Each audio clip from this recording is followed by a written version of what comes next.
তারপর আমাদের পরবর্তী যে অপশন আছে এটা হলো সেলস রিপোর্ট।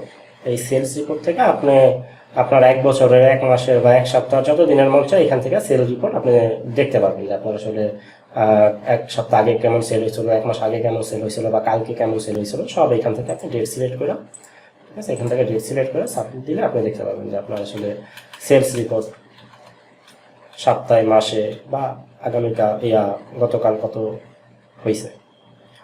এটা অবশ্য ওইভাবে দেখানোর কিছু না, এটা ইজি একটা বিষয়।